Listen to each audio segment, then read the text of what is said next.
Video like जरूर कर लीजिए और ऐसे वीडियो लगातार फ्री में पाने के लिए चैनल को तुरंत सब्सक्राइब कर लीजिए और बेल आइकन को जरूर टैप कर लीजिए ताकि आगे भी सारे वीडियो आपको मिलते रहे। यूट्यूब में फॉलो करते हैं तो प्लीज ये वाला फ्री टेलीग्राम चैनल जरूर ज्वाइन कर लीजिएगा। सारे नोटिफिकेशन सारे अपडेट यहीं पे आते हैं, ध्यान रखिए। दोस्तों UP triple S C PT exam के लिए डे वाइज मॉड्यूल हमारा चल रहा था और आज डे 4 का वीडियो आप देखने जा रहे हैं।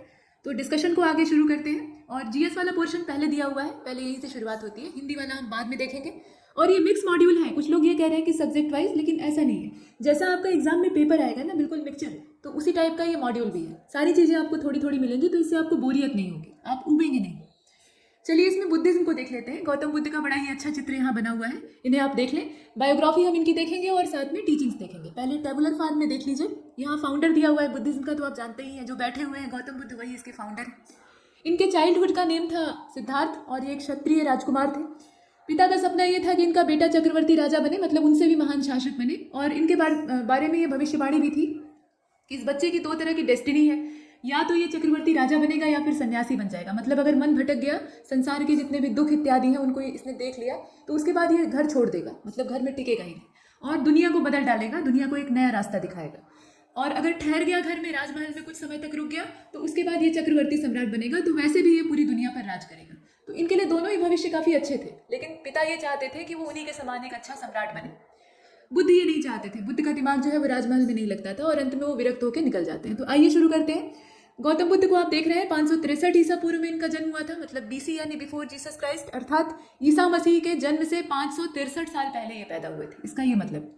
और कपिल वस्तु का जो लुम्बिनी नाम का ग्राम है, मतलब विलेज था, वहाँ पे इनका जन्म होता है। अब आप सोच रहे होंगे कि ये तो राजकुमार थे, महल में क्यों नहीं पैदा हुए। महामाया देवी बहुत धार्मिक प्रवृत्ति की महिला थी, वो धर्म यात्रा पर निकली हुई थी, मतलब ऐसे ही विहार करने के उद्देश्य से और धार्मिक स्थलों को देखने के उद्देश्य से निकली हुई थी। और इस शारीरिक अवस्था में उन्हें बाहर निकलने से मना किया गया था, लेकिन उनकी इच्छा थी, इसलिए राजा ने उनकी इच्छा का सम्मान किया, उनके लिए पालकी इत्यादि का बंदोबस्त कर दिया और उसमें वो गई। लेकिन जब लौटने लगी तो रास्ते में तूफान जैसा आ गया और वहीं पर उन्हें, आम का बगीचा था वहीं ठहरा दिया गया, वहीं पर उन्हें पुत्र की प्राप्ति होती है। तो ये आम के बगीचे में पैदा हुए थे। बाद में इनकी माता का जल्दी ही देहांत हो जाता है, मतलब 7 दिन के अंदर इनकी माता मर जाती है और उस नवजात बच्चे का पालन पोषण इनकी आंट करती हैं, यानी प्रजापति गौतमी, और बाद में वही इनके पिता से शादी भी कर लेती हैं, यानी इनकी स्टेप मदर बन जाती हैं। तो ये सब आप देख रहे हैं। अच्छा, इनके बहुत सारी टाइटल्स हैं, इन टाइटल्स को जरा देख लीजिए। इसमें शाक्य सिंह कहा गया है, इन्हें शाक्य मुनि कहा गया है। शाक्य इनका कुल था, जैसे परिवार होता है ना, परिवार का एक नाम होता है, तो क्षत्रियों का कुल था, उसमें शाक्य कुल के ये थे, तो शाक्य मुनि और शाक्य सिंह इन्हें कहा जाता था। इसके अलावा ज्योतिपुंज ऑफ एशिया यानी लाइट ऑफ एशिया इन्हें कहा जाता है, ये तो आप जानते ही हैं। तथागत कहा ही जाता है और महावैद्य की भी टाइटल इनको दी गई है, बहुत सारी टाइटल है। सर्वार्थ सिद्ध कहा जाता है, वैद्यराज कहा जाता है, विभज्यवादी तथागत, ये आपने देखा। देशबल कहा जाता है, अंगिरस कहा जाता है, यह आप देख रहे हैं लगातार, ठीक है। इसके अलावा शाक्य डायनेस्टी के महात्मा के तौर पे भी लोग इन्हें पूजते हैं।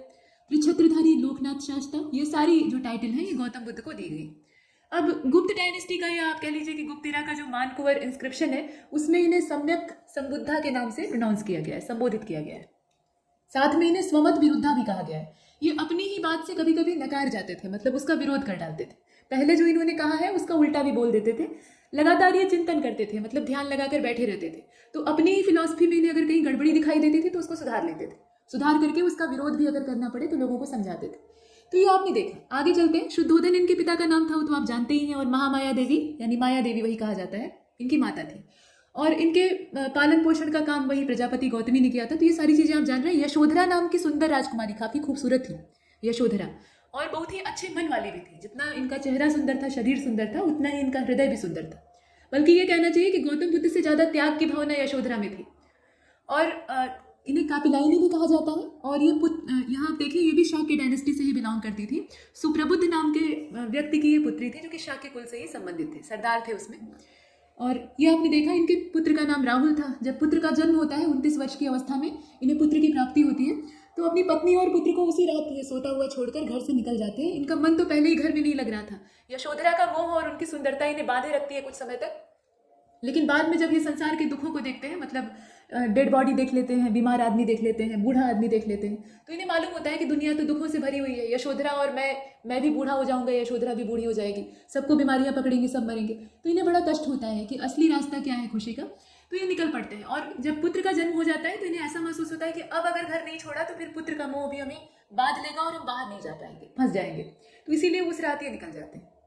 अब देखिए आगे टीचर इनके कौन थे, तो जब ये घर से निकलते हैं 29 साल की उम्र में, तो 29 साल की उम्र ऐसी होती है कि आदमी का दिमाग ज़्यादा तेज काम करने लगता है, क्योंकि उसके पास जो बौद्धिक क्षमता है वो तो रहती ही है, बौद्धिक क्षमता पहले के समान ही है, उसमें कोई डिक्लाइनेशन अभी नहीं हो रहा है, वो 30 के बाद होता है, और साथ में कुछ अनुभव आ जाता है, तो दोनों मिलकर आदमी का दिमाग थोड़ा संतुलित हो जाता है।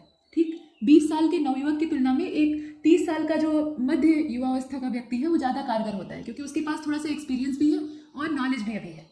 तो गौतम बुद्ध उसी स्थिति में थे, मतलब एकदम परफेक्ट टाइम था उनका तपस्या करने के लिए। तो आलार कलाम उन्हें पहले मिलते हैं, उसके बाद दूसरे नंबर पर मिलते हैं रुद्रक रामपुत्र, और ये सारे मिलकर इन्हें समझाते हैं और आपस में कुल मिलाकर चर्चा करते हैं। यहाँ पे कोई संत महात्मा का उपदेश नहीं चल रहा है, आपस में ये बहस करते हैं। उसके बाद सब निकल पड़ते हैं तपस्या के लिए, और बहुत सारे ऐसे ही जो लोग थे भटक रहे थे सत्य की खोज में, वो इकट्ठे होकर तप करते हैं, लेकिन धीरे धीरे करके सब वहाँ से पलायन कर जाते हैं, मतलब हिम्मत छोड़ देते हैं। बुद्ध अंत तक डटे रहते हैं और इनको इनलाइटमेंट मिलता है। तो ये सारी कहानी है, और जब इन्हें इनलाइटमेंट मिल जाता है तो बोधि वृक्ष से ये उठकर आगे बढ़ते हैं और खोजने लगते हैं कि किसको सुनाएं, मतलब जो जानकारी इनको मिली है वो किसको ये पहला भाषण दे। तो ऐसे में इन्हें कोई खास आदमी मिलता नहीं है, हालांकि कुछ फुटकर लोगों को ये रास्ते में बताते हैं उसके बारे में, लेकिन प्रॉपर तरीके से ये सारनाथ में अपना पहला उपदेश देते हैं, जिसको कि धर्मचक्र प्रवर्तन कहा जाता है। ठीक है, ये फर्स्ट सरमन है, यहाँ आप देख रहे हैं, और ये मृगदाव सारनाथ ऋषिपत्तनम जो नाम लिखा है ना, असल में सारनाथ जंगली एरिया था, अब तो वाराणसी डिस्ट्रिक्ट में ही पड़ता है, लेकिन पहले वो काशी क्षेत्र से बाहर का एरिया था। संकट मोचन, सारनाथ, ये सारे जो है ना, ये घना जंगल हुआ करता था। मेन जो वाराणसी नगरी है वो विश्वनाथ टेम्पल जो पुराना वाला है, मतलब विश्वनाथ कॉरिडोर, उसी के चारों ओर बसी हुई थी। तो ये जंगली एरिया, यहाँ लोग शिकार खेलने आते थे। राजा रजवाड़े जो होते थे ना, वो ऐसे मृगदाव यानी मृगों पर दाव लगाने, अर्थात उनका शिकार करने के लिए आते थे, और शांत जगह थी तो ऋषि महात्मा यहाँ तपस्या भी करते थे, तो इसलिए इसको ऋषिपत्तनम कहा जाता है। तो बिहार से चलकर ये सीधा कहाँ आते हैं, बनारस आते हैं, और मेन बनारस में काशी जी के पंडे इन्हें ठहरने नहीं देते हैं, क्योंकि वो शैव प्रजाति के लोग रहते हैं और वो किसी और को मानते ही नहीं सिवाय विश्वनाथ जी के। तो ऐसे में बुद्ध वहाँ टिक नहीं पाते हैं, तो वो बाहर अपना डेरा डालते हैं और वहीं पर 5 जने को ढूंढकर, मतलब 5 शिष्यों को ढूंढकर ये अपना फर्स्ट सरमन देते हैं। तो ये धर्मचक्र प्रवर्तन है। इसके बाद जो पहला इनका विहार होता है, मतलब पहला ये जो डेरा डालते हैं, डेरा डालने का मतलब बरसात के मौसम में ये यात्रा नहीं करते हैं, अपने शिष्यों के साथ जहाँ रहते हैं वहीं ठहर जाते हैं। तो पहला जो इनका विहार था, मतलब पहला ठहराव आप कह सकते हैं, वो मूलगंध कुटी विहार था, ये सारनाथ का। अब देखिए यहाँ पर देखिए महानिष्क्रमण गृह त्याग जिसको कहा जाता है, घोड़ा इसका प्रतीक है। तो ये 29 वर्ष की अवस्था में अपना घर छोड़ देते हैं, और बुद्ध ने इनलाइटमेंट की प्राप्ति कब की, 35 साल की उम्र में, यानी 29 से लेकर 35 साल तक ये लगातार तप कर रहे थे।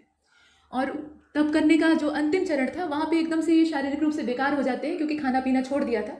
तो सुजाता नाम की एक कन्या वहाँ आती है और बुद्ध को खीर भेंट करती है, और वही खीर खाते हैं। उसके बाद जब ध्यान लगाते हैं तो इन्हें सच्चा ज्ञान प्राप्त होता है। इससे एक चीज़ और प्रूव होती है कि खाली पेट कुछ भी नहीं हो सकता, भोजन जो है वो सर्वस्व है। इसके बाद आगे चलते हैं, यहाँ देखिए लास्ट जो इनका वासन था, मतलब इनका जो लास्ट विहार आप कह सकते हैं या पड़ाव कह सकते हैं, वो वेलुग्राम विहार इसको कहा जाता है। मतलब वेलुग्राम विहार ये कहाँ पे है, वैशाली में है, तो वहाँ पे इन्होंने डेरा डाला था। और चुंद जो कि करमार पुत्र था, उसके द्वारा सूकर माधव नाम का जो पॉइजनस फूड था वो इन्हें दिया गया, और इन्होंने ग्रहण कर लिया। वो जानते थे कि जहरीला है, लेकिन फिर भी ले लिया, और इन्हें पेचिस पड़ जाती है, मतलब डिसेंट्री के शिकार हो जाते हैं, और इनकी ओल्ड एज रहती है, मतलब एजड रहते हैं करीब 80 साल के, तो बर्दाश्त नहीं कर पाते हैं, और कुछ समय बाद इनकी डेथ हो जाती है। तो इनकी जो डेथ हुई थी, मतलब जिसे महापरिनिर्वाण कहा जाता है, तो वो 483 BC में हुई थी, करीब 80 साल की उम्र में। ठीक है, और ये मल्ल रिपब्लिक था, मतलब कुशीनगर वाला जो क्षेत्र था, वहाँ इन्हें निर्वाण मिलता है। तो ये तो टेबल हमने कंप्लीट की है। अब यहाँ पर इनकी जो टीचिंग्स है उन्हें देखेंगे। तो major disciples and followers of Buddha, teaching से पहले थोड़ा सा जो इनके फॉलोअर्स थे, जो इनके डिस्पाइल्स थे, जो इनके स्टूडेंट्स थे, उन्हें देखने की आवश्यकता है। तो इसमें बड़े बड़े राजा महाराजाओं से लेकर जो धनी व्यापारी तक है वो सब शामिल थे। इसीलिए बौद्ध धर्म को खूब पैसा मिलता है, मतलब खूब धन प्राप्त होता है।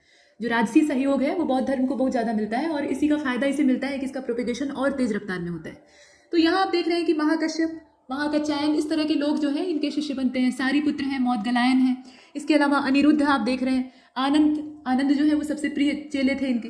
इसके साथ बिंबिसार, हर्यक डायनेस्टी का, उपाली, सुनीति, सुभद्र, जिन्हें कि सुभद्र भी कहा जाता है, सेनापति सिंह, अंगुलीमाल नाम का जो डकैत था, जो कि अंगुलियां काट कर लोगों की पहन लेता था, जितने लोगों का मर्डर करता था उनकी अंगुलियां पहने रहता था, तो अंगुलीमाल। इसके अलावा दब्ब या दर्व कहा जाता है, तो ये थे।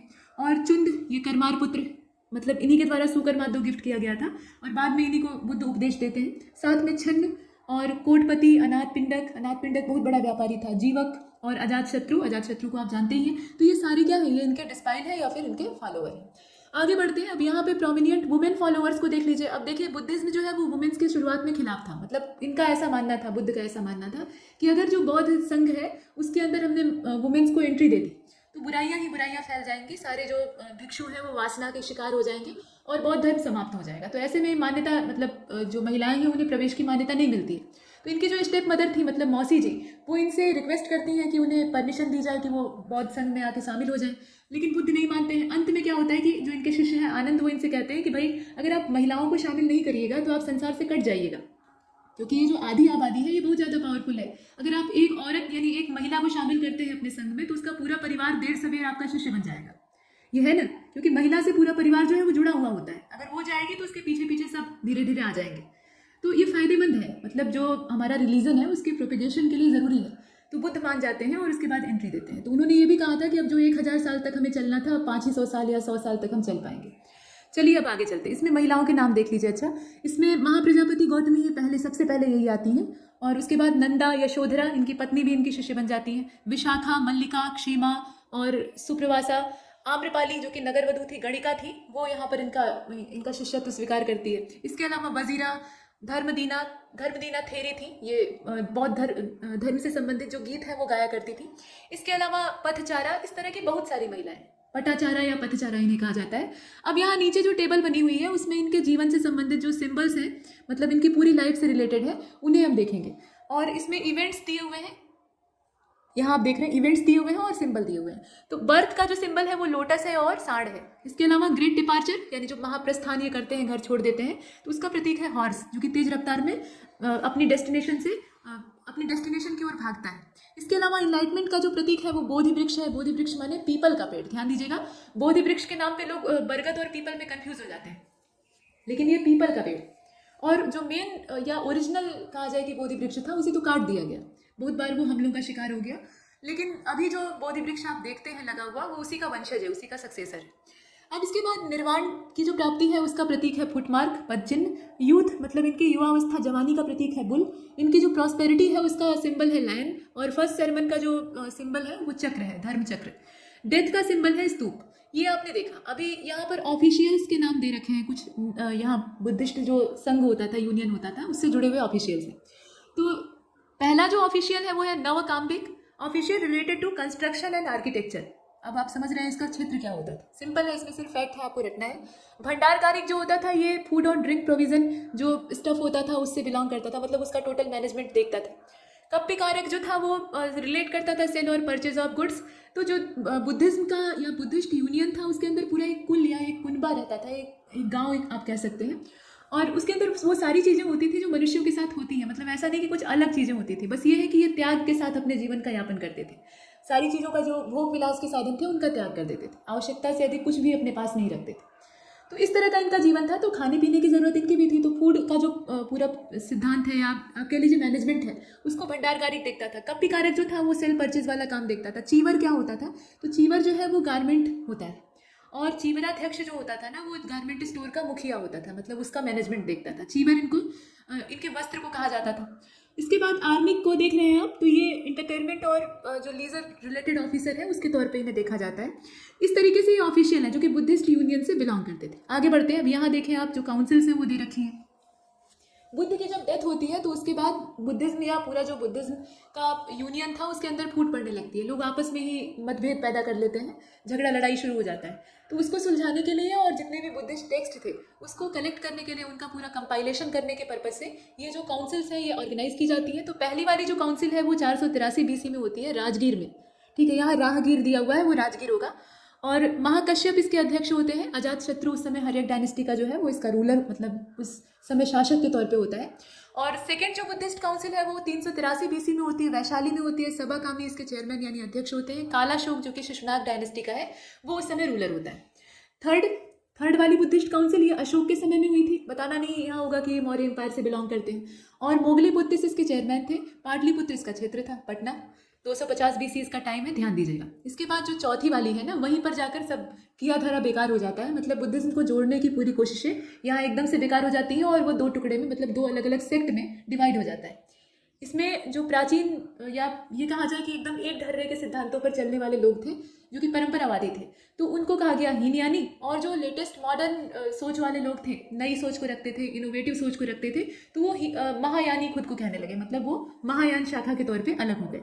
तो ये चीज़ है। वसुमित्र और अशु घोष यहाँ अध्यक्ष उपाध्यक्ष थे। कुंडलवन इसका क्षेत्र था, कश्मीर में ये हुई थी, जो 4th वाली बुद्धिस्ट काउंसिल है, और 98 AD में ये संपन्न होती है। बाकी देखें आप BC में है, लेकिन ये वाली AD में।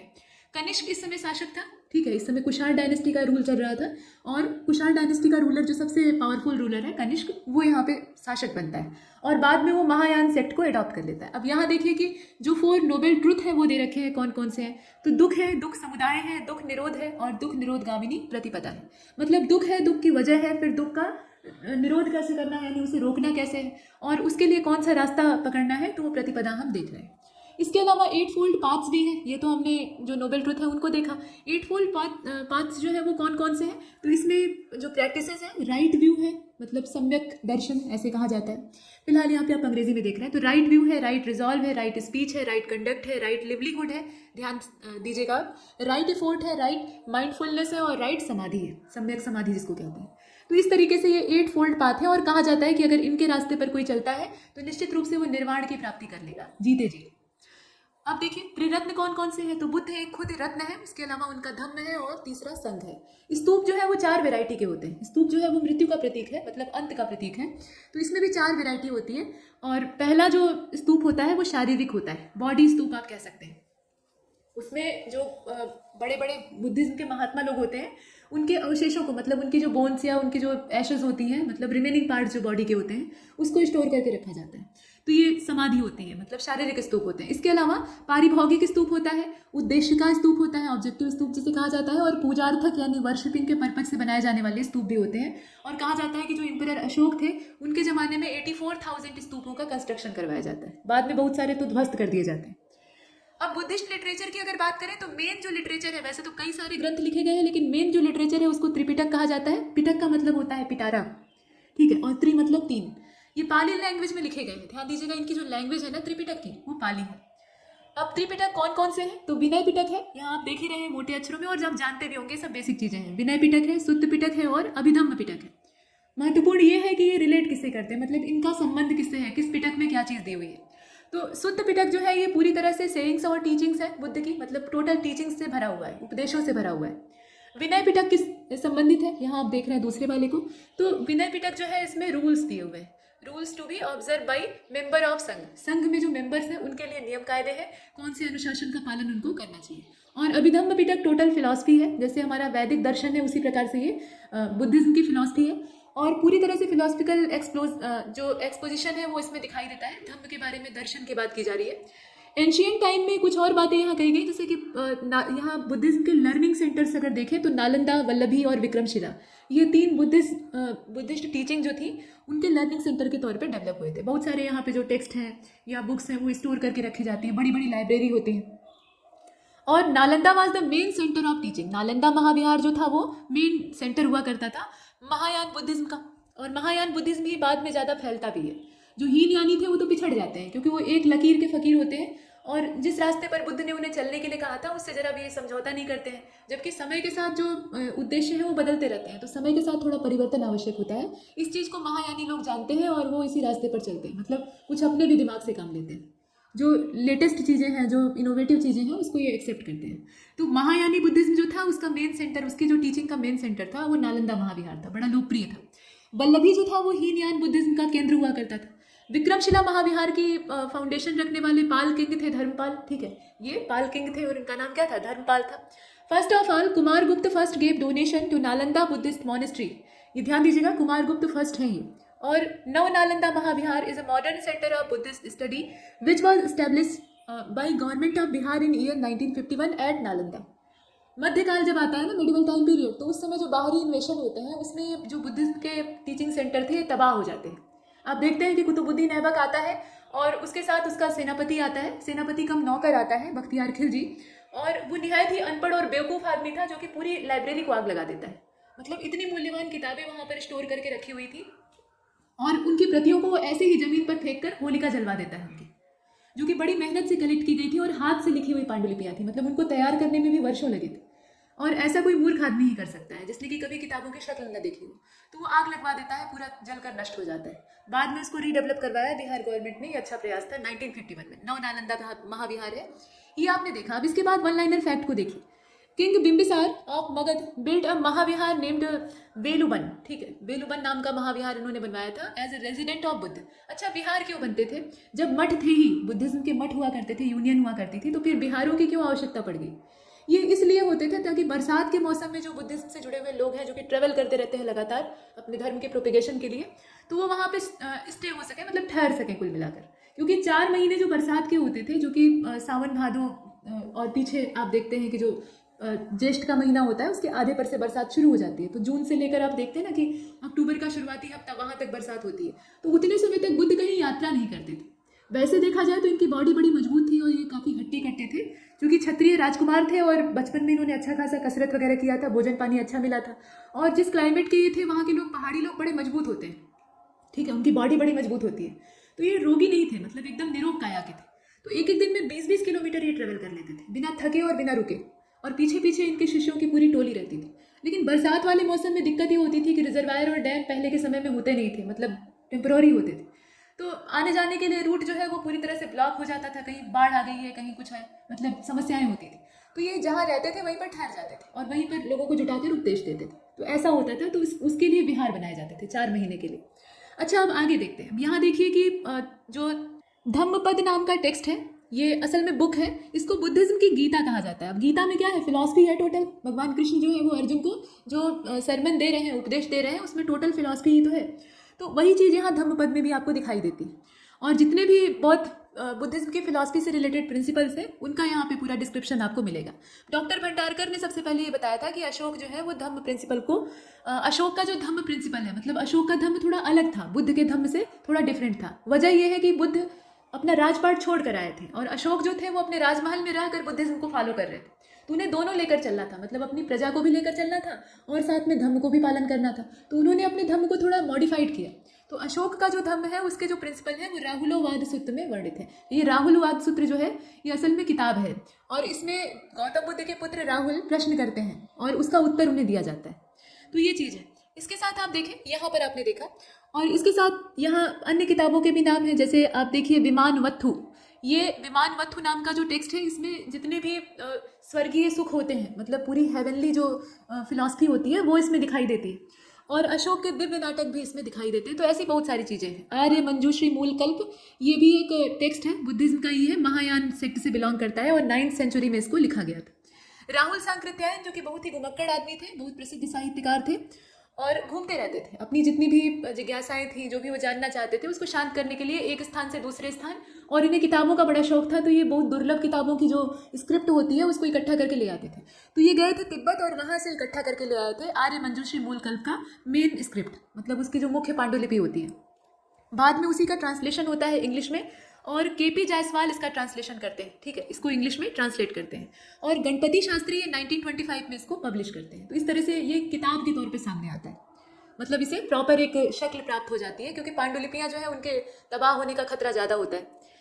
और ये जो किताब है, मतलब आर्य मंजूश्री मूल कल्प, इसमें बौद्ध धर्मों के मतलब बुद्धिज्म के जितने भी आइडियोलॉजी है और साथ में गुप्त डायनेस्टी के जो रूलर है उनका जो पॉइंट ऑफ व्यू है बुद्धिज्म के बारे में, उन सब का ब्यौरा वहाँ से प्राप्त होता है। और बौद्ध धर्म के बारे में अगर आपको डिटेल में जानना है तो आप त्रिपिटक पढ़ सकते हैं। त्रिपिटक में ये सारी चीज़ें हैं और त्रिपिटक का आजकल ट्रांसलेशन भी मिल जाता है। अच्छा, इसमें विनय पिटक, सुत्त पिटक और अभिधम्म पिटक, इसके बारे में हमने देख ही लिया है कि इसके अंदर क्या है।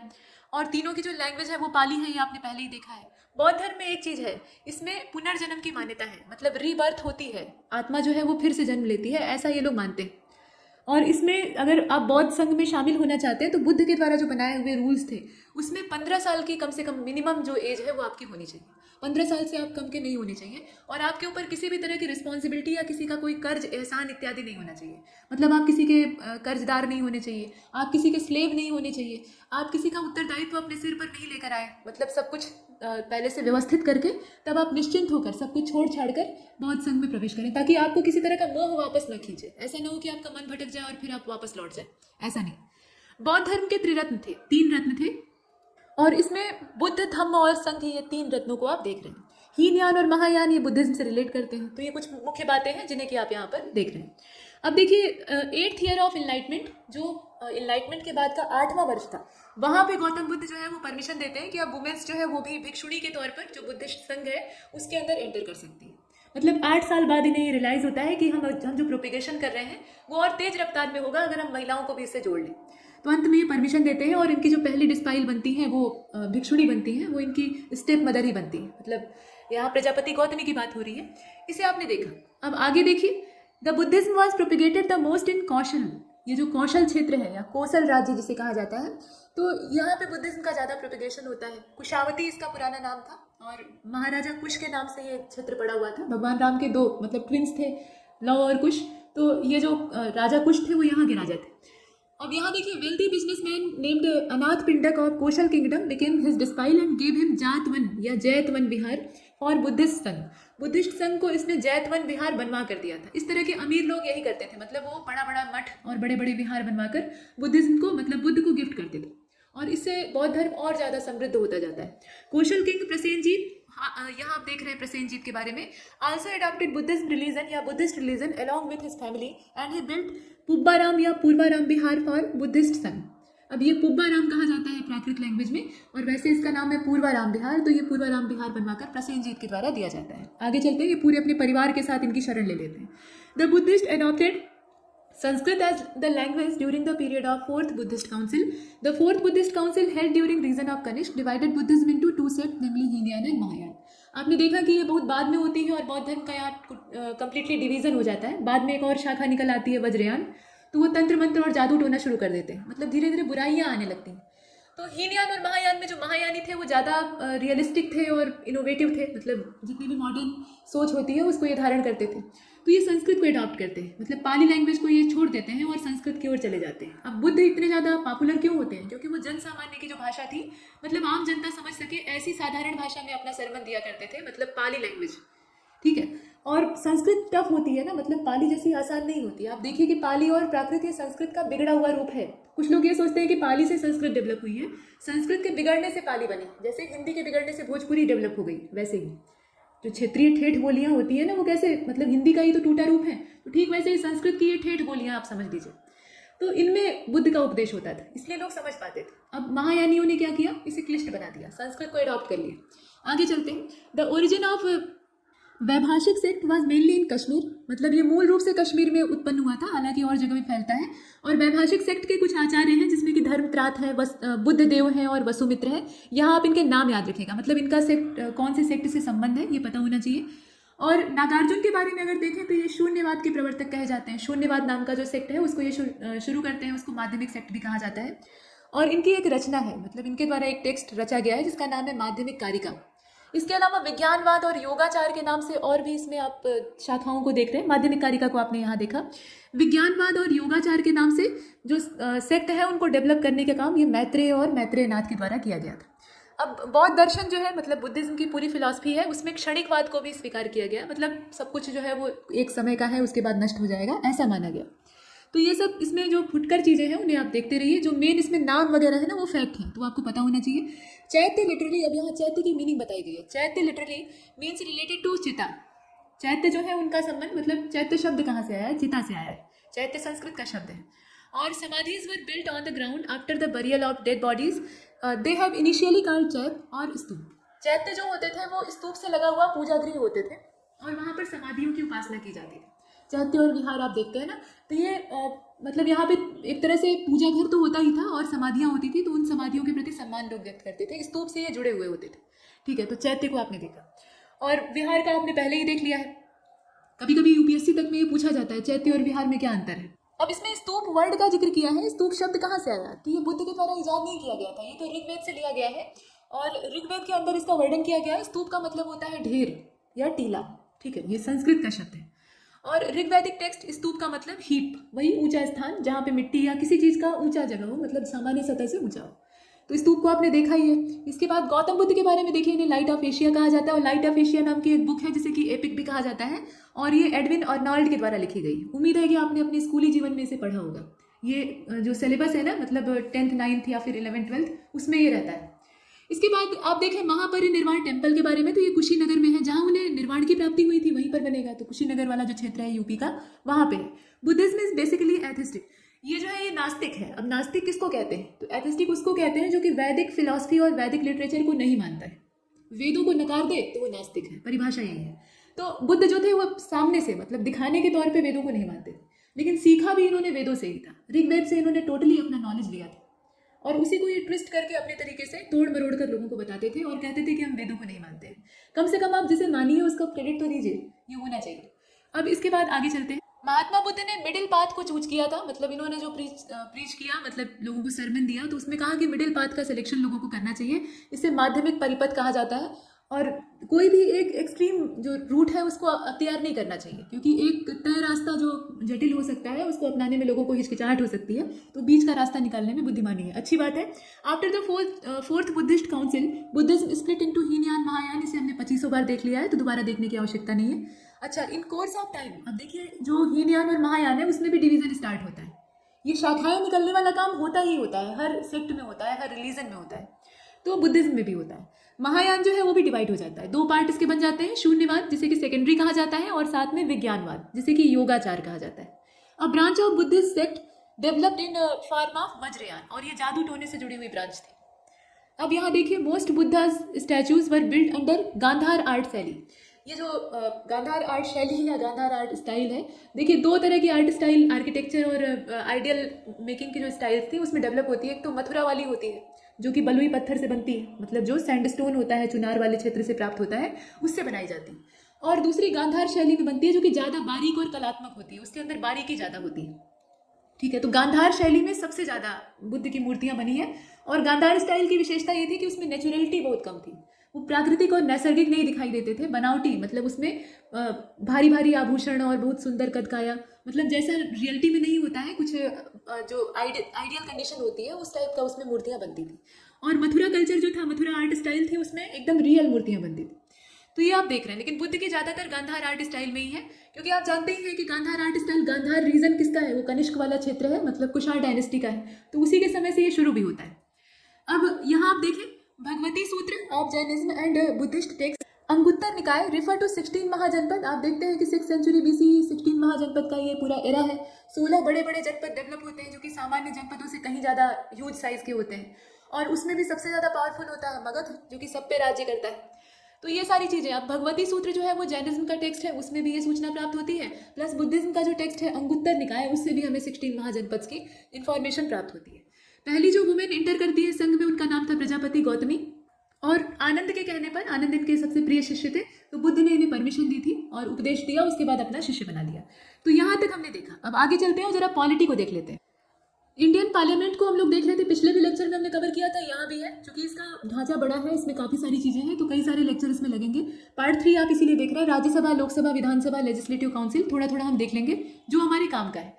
फिलहाल हम देखने जा रहे हैं स्टेट लेजिस्लेचर। आर्टिकल नंबर 168 से लेकर 212 तक की अगर हम बात करें, और ये पार्ट 6 है कॉन्स्टिट्यूशन का, deals with the organisation, composition, duration, officers, procedures, privileges, power and so on of the state legislature. यानी सब कुछ A to Z जो स्टेट लेजिस्लेचर का है वो यहाँ बिलोंग करता है। मतलब 168 से लेकर 212 तक का जो आर्टिकल है उसी में दिया हुआ है, और ये पार्ट 6 है, ये भी ध्यान दीजिएगा। अब though these are similar to that of parliament, there are some differences as well. ज़्यादातर इसका जो ढांचा है वो इंडियन पार्लियामेंट के जैसा ही है, लेकिन कुछ डिफरेंसेस भी हैं, तो उनको भी हम देखेंगे। There is no uniformity in the organisation of state legislature. Most of the states have unicameral system and while other है बाई कैमरल सिस्टम। ठीक है, कहीं कहीं पर जो बाई कैमरलिज्म है वो है, और कहीं कहीं पर जो यूनिकैमरलिज्म है वो दिखाई देता है। तो ये जनसंख्या पे, पॉपुलेशन पे टोटल डिपेंड करता है। अब एट प्रेजेंट यानी 2019 की अगर बात करें, मतलब वहाँ तक का आंकड़ा देखें, तो ओनली 6 स्टेट हैव 2 हाउसेस, यानी बाई कैमरल स्ट्रक्चर सिर्फ 6 स्टेट्स में था।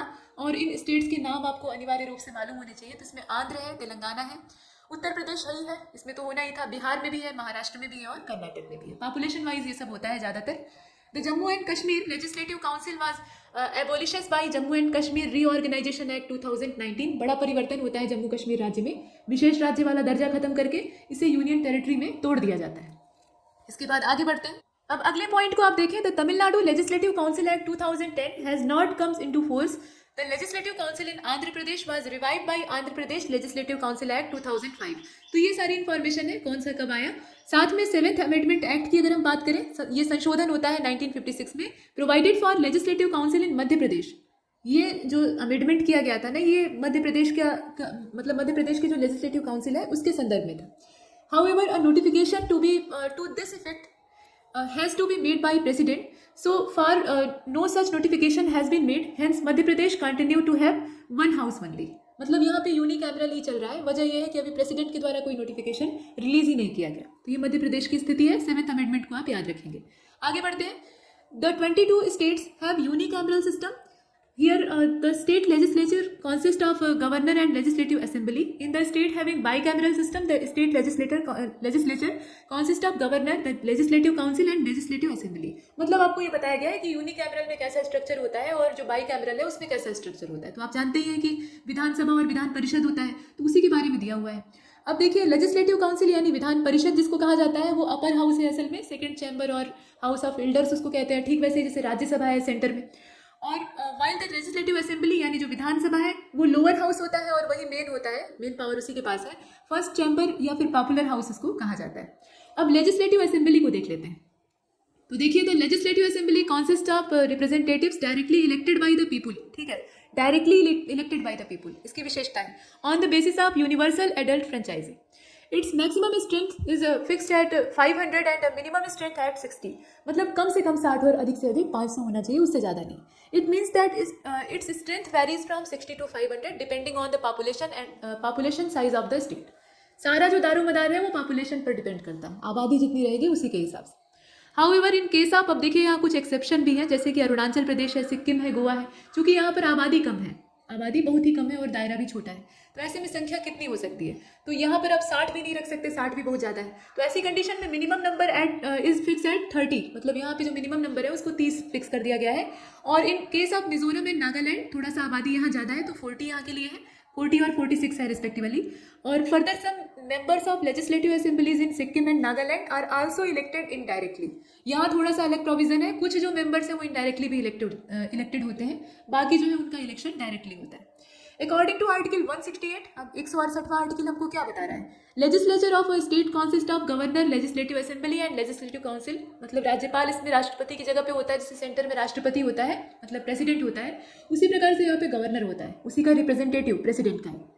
और बाकी आप देखते ही हैं विधानसभा है और विधान परिषद है, तो वो सब आप देख रहे हैं। अब यहाँ एक चीज़ और है कि करेंटली आंध्र प्रदेश, देखिए इन्फॉर्मेशन दी है, करेंटली आंध्र प्रदेश, बिहार, महाराष्ट्र, कर्नाटक, तेलंगाना, जम्मू कश्मीर एंड उत्तर प्रदेश है बाई कैमरल लेजिस्लेचर। तो कहाँ कहाँ है, कहाँ कहाँ नहीं है, उसको अनिवार्य रूप से याद रखिएगा, यहाँ पे उलझाने वाले क्वेश्चन बन सकते हैं। मनी बिल की बात कर लेते हैं। तो मनी बिल, यहाँ आप देख रहे हैं, money bills are presented only in legislative assembly in the state.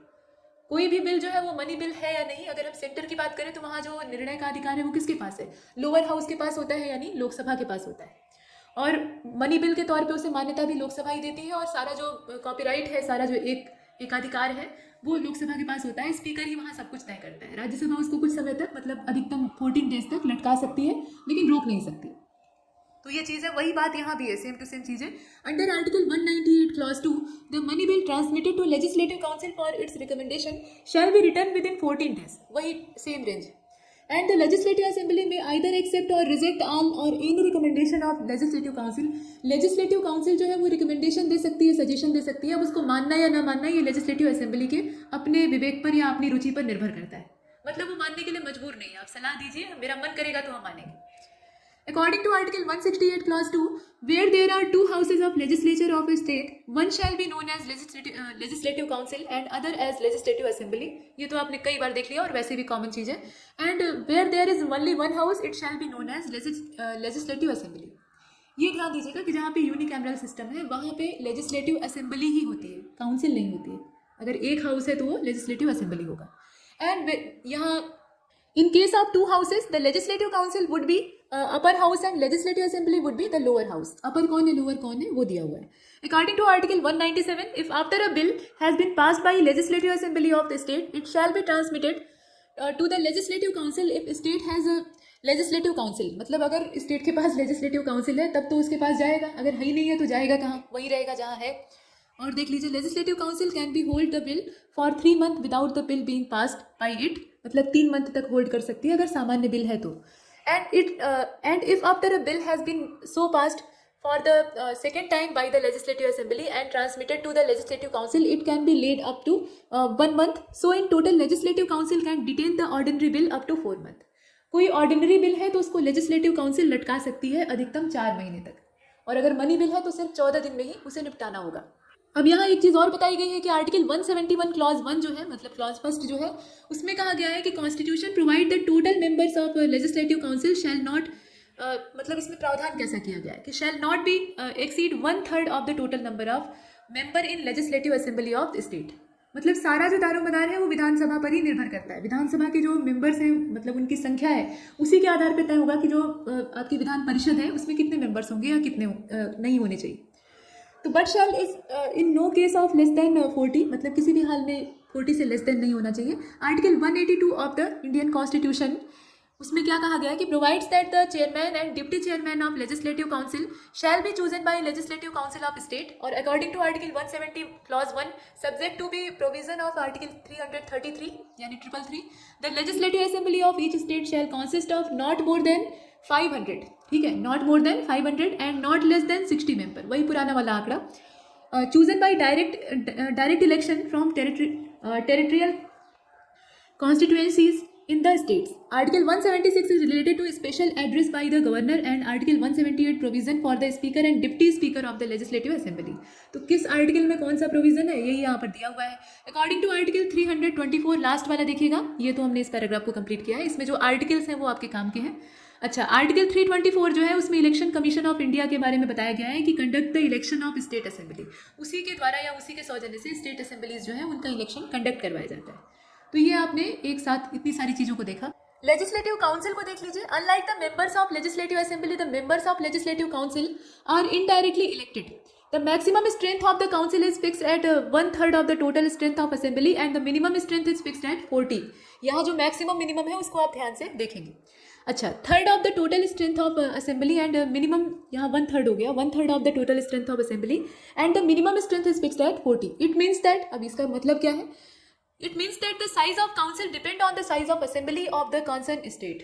सारा जो दारोमदार है वो असेंबली के ऊपर है, उसी के साइज पर सब कुछ डिपेंड करेगा।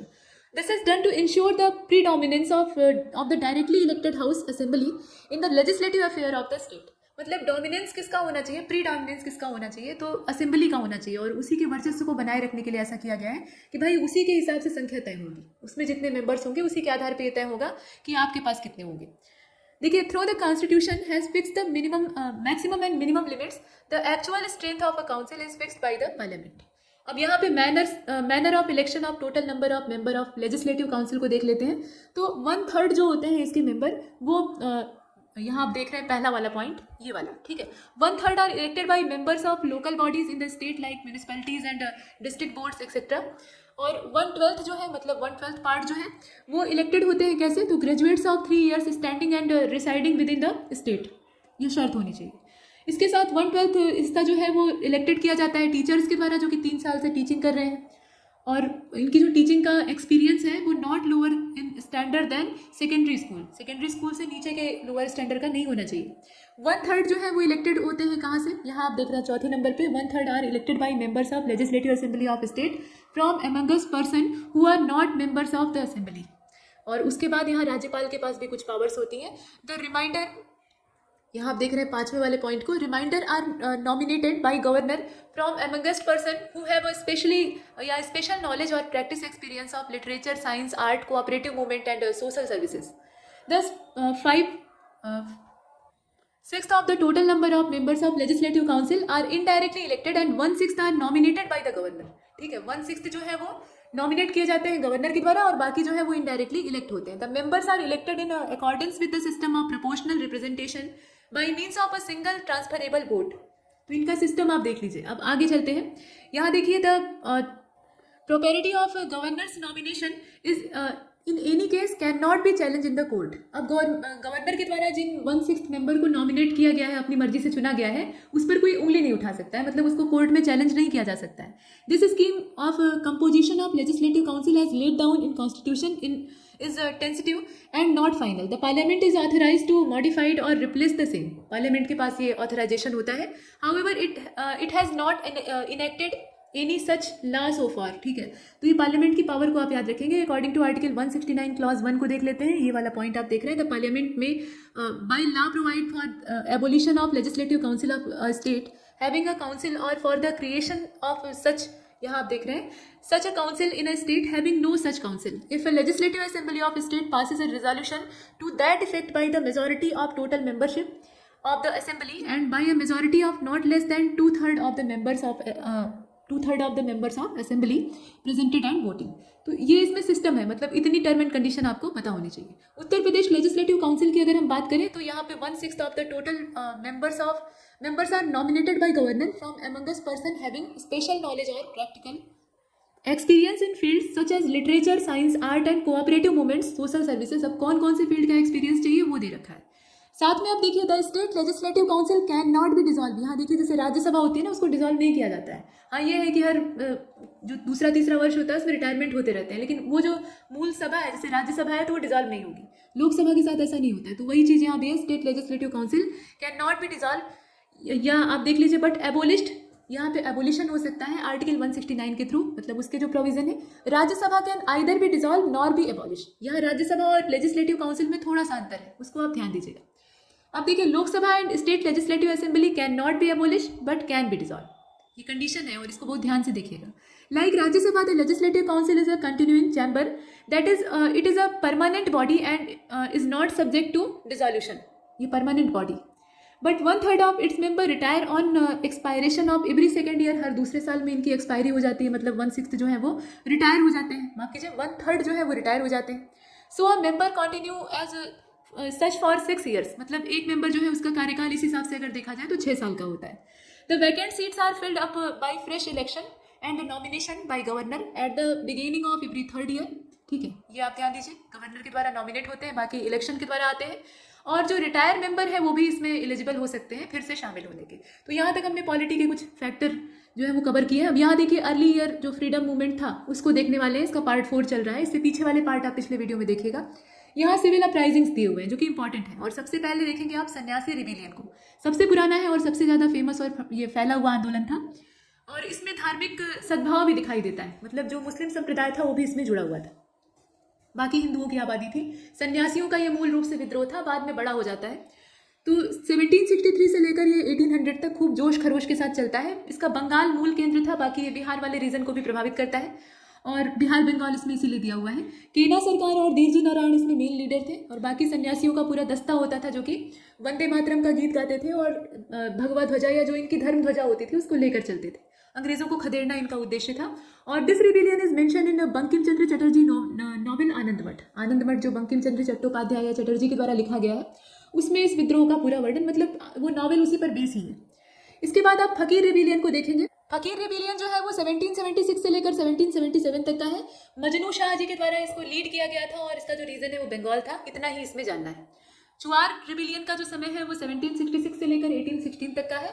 इसमें जगन्नाथ जो थे वो इसके लीडर थे पूरी रिबिलियन के। बंगाल और बिहार रीजन पूरा इसमें ये फैला हुआ था और ज़्यादातर जो रिबिलियन हुआ करते थे वो बंगाल में ही होते थे। बंगाल जो था वो बगावती था और यही बगावत लोगों को परेशान करती थी, इसीलिए बंगाल के टुकड़े कर दिए जाते हैं। The main reason was the increase in land revenue. और ज़्यादातर समस्या यही होती है, लैंड रेवेन्यू पहले इंक्रीज होता है, फसल वैसी होती नहीं है, तो फिर उसके बाद जो टैक्स है मतलब लगान होती थी वो वसूली जाती है, कड़ाई की जाती है, तो फिर उसके खिलाफ में विद्रोह होता है। अच्छा, रामोसी अपराइजिंग जो है वो 1822 से शुरू होता है और 1829 तक चलता है, मतलब बीच में ज़्यादा सक्रिय होता है। The leader of this rebellion was Chittur Singh या चित्तर सिंह इन्हें कहा जाता है and the region was western Ghat. ये जो आंदोलन था ये वेस्टर्न घाट वाले रीजन में साउथ इंडिया में चलता है।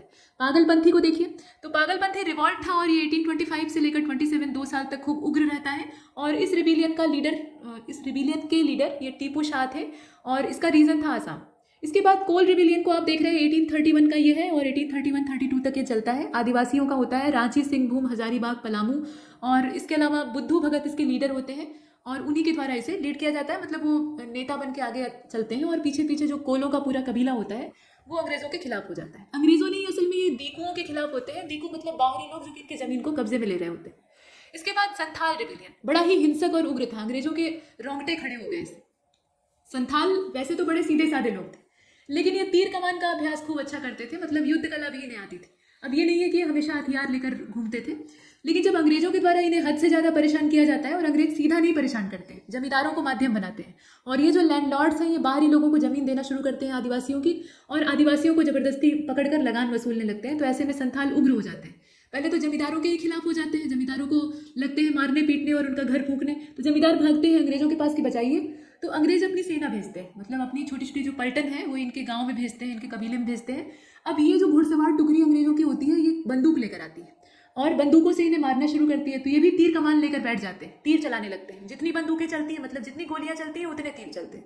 अंत में होता ये एक गांव का सीनरी है, और विपिन चंद्रा की बुक में आप इस कहानी को देखेंगे कि एक बड़ी सी झोपड़ी रहती है, उसमें से लगातार तीर चल रहे थे।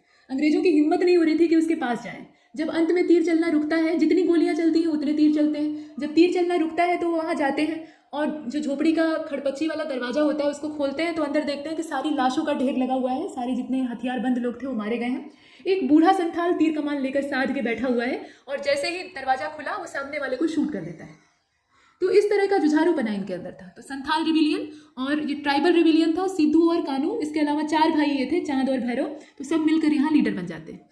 और इसका जो क्षेत्र था वो भागलपुर और राजमहल हिल्स थी। बहुत उग्र विद्रोह था। इसके बाद इंडिगो रिवॉल्ट को आप देखेंगे, ये 1859 से लेकर 60 तक चलता है। दीनबंधु मित्र के द्वारा जो नॉवेल लिखा गया है नील दर्पण, वो इसी पर आधारित है। ध्यान दीजिएगा कि ये चंपारण वाला नहीं है, ये पहले वाला है। नील को लेकर पहले से ही असंतोष था। बाद में जब वो 3/24 वाला सिस्टम शुरू होता है, माने 3 कठिया, तो और ज़्यादा जो विद्रोह है वो भड़क जाता है। बाद में गांधी जी के सिर पर क्रेडिट आना था, मतलब उसमें स्थानीय नेताओं का भी योगदान था। गांधी जी ने ऊपर से सिर्फ लीडर बन के काम किया था। तो कुल मिलाकर वो सफल हो जाता है। फिलहाल यहाँ भी सरकार को झुकना पड़ता है, और इस मतलब पूरे रिवॉल्ट के जो प्रिंसिपल लीडर थे वो तीरथ सिंह थे, और इसका रीजन बंगाल और बिहार दोनों थे। इसके बाद पाबना अपराइजिंग को आप देखेंगे, 1873 का है, और इसमें ईशान चंद्र राय जो है वो मेन लीडर थे। शंभूपाल भी इसमें लीडरशिप दे रहे थे, और जो पाबना टेरिटरी है, ये बंगाल वाला रीजन है, वहाँ पे ये सक्रिय था। मुंडा रिवॉल्ट, बिरसा मुंडा के द्वारा इसको लीडरशिप मिली थी, और ये भी संथाल विद्रोह की तरह से ही उग्र था।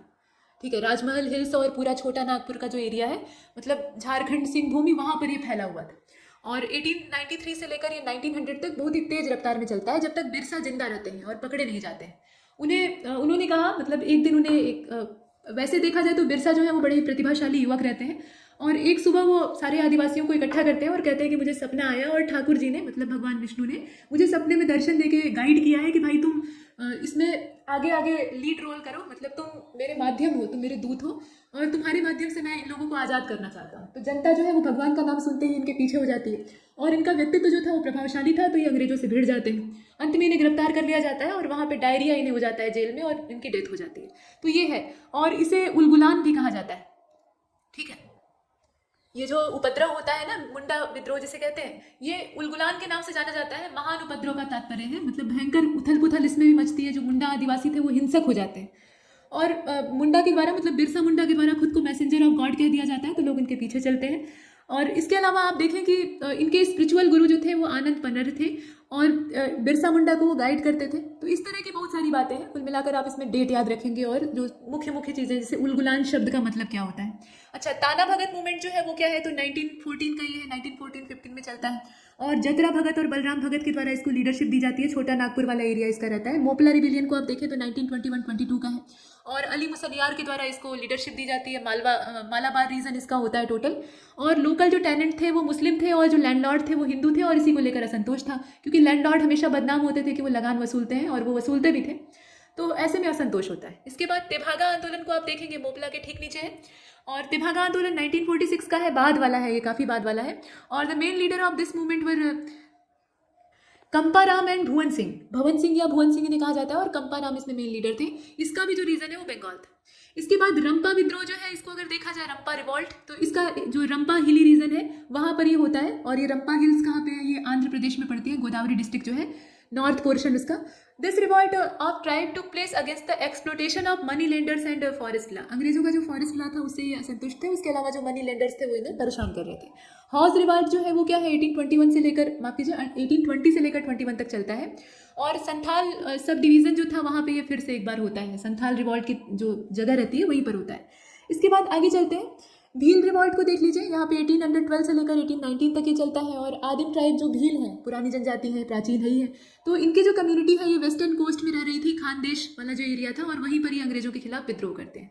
अहोम विद्रोह ये 1828 का था। आदिवासियों और जो इस तरह के ट्राइबल रिबिलियंस होते हैं ना, वो अगर ऐसे देखा जाए तो जो ट्राइबल लोग थे वो बड़े सीधे साधे थे, किसी से कोई लेना देना नहीं, वो अपनी ज़िंदगी में सीमित थे, उनकी अपनी दुनिया थी। लेकिन जब बाहर से कोई छेड़ता था तो बिल्कुल मधुमक्खी के छत्ते वाली कंडीशन हो जाती थी कि आपने एक पत्थर मारा और उसके बाद आप गए काम से। तो वही चीज़ अंग्रेजों के साथ भी थी, अंग्रेज इनसे बहुत घबराते थे। हालांकि बहुत कड़ाई से कुचलते भी थे, लेकिन कड़ाई से कुचलने के बावजूद भी ये अंतिम सांस तक जूझते रहते थे।